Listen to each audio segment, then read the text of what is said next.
Aujourd'hui, 10 mai, est la journée nationale des mémoires de l'esclavage, de la traite et de leurs abolitions. Le monde a donné diverses versions sur les origines et définitions de l'esclavage. Et toutes les définitions concordent en un point: la dimension universelle de cette longue page d'histoire. D'abord, l'esclavage peut être vu comme l'exercice d'un droit sur l'intégralité d'une personne. C'est l'esclave soumis à la dépendance, le serviteur voué à servir son maître. La seconde conception de l'esclavage insiste sur un acte de désocialisation et d'exclusion. Commémorer l'histoire de l'esclavage, c'est donner l'opportunité aux jeunes générations de pouvoir épouser les pages sombres de notre histoire afin que nulle erreur commise avant ne puisse se répéter. Il induit une réparation politique en prenant en considération le fondement inégalitaire des sociétés d'outre-mer liées à l'esclavage, notamment aux indemnisations en faveur des colons qui ont suivi l'abolition. J'en parle avec mes élèves qui présentent beaucoup d'intérêt à ces questions, qui trouvent beaucoup de réponses à des questionnements quand évidemment ils sont d'origine martiniquaise, guadeloupéenne, mais plus généralement comment cette inhumanité-là fut-elle possible. Et mon travail est d'essayer de leur donner une compréhension de ces faits historiques et maintenant de savoir les qualifier, comme le dit la loi Taubira, de crimes contre l'humanité. C'est très important de s'en rappeler parce que ça a été des traumatismes durant des années pour des millions de personnes et c'est très important de ne pas l'oublier pour ne pas refaire les mêmes erreurs qu'on a commises dans le passé.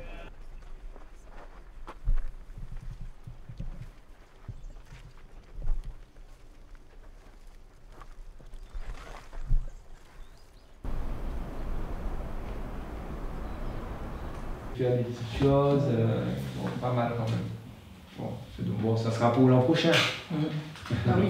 Il y aura beaucoup plus d'organisations ici. Ouais, l'an prochain, ça sera. Puis on aura déjà fait un premier jet, que ce soit un peu plus grand et visible par tout le monde, pour éviter que les personnes se rapprochent trop. Ouais, exactement. Voilà, donc en soi, voilà. C'est un côté important de l'histoire, quoi.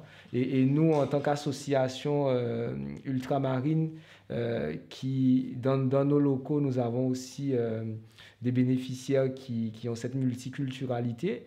Et bien, c'est aussi, voilà, transmettre le savoir aussi à tous les bénéficiaires et aux enfants qui viennent à l'association, quoi.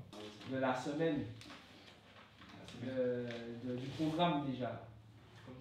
Moi, c'est le côté musique, parce que les esclaves, avant, le soir, ils étaient fatigués, donc ils aimaient bien se réunir, en fait.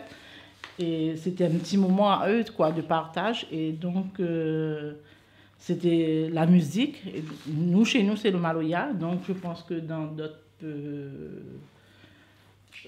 d'autres pays, certainement, c'était autre chose. Mais moi, je connais plus le maloya. Donc, j'ai fait des recherches par rapport à ça.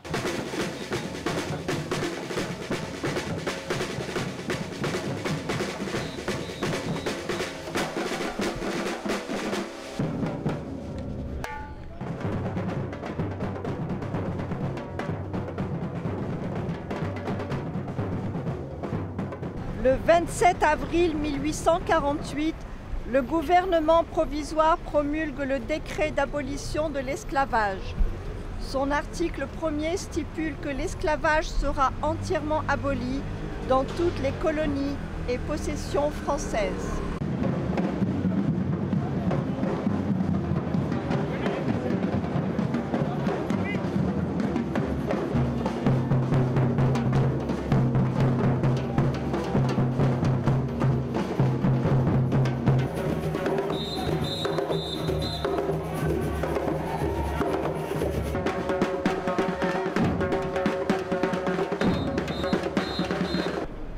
Pour la commémoration du centenaire de l'abolition de l'esclavage.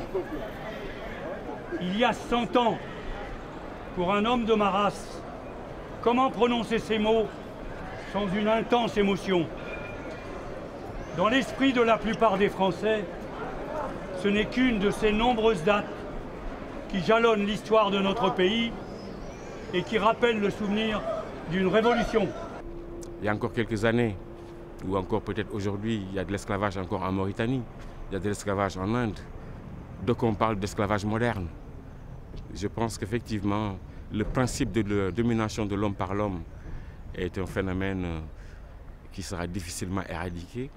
Mais notre mission, que nous ne devons pas trahir, c'est justement de rétablir les principes d'égalité.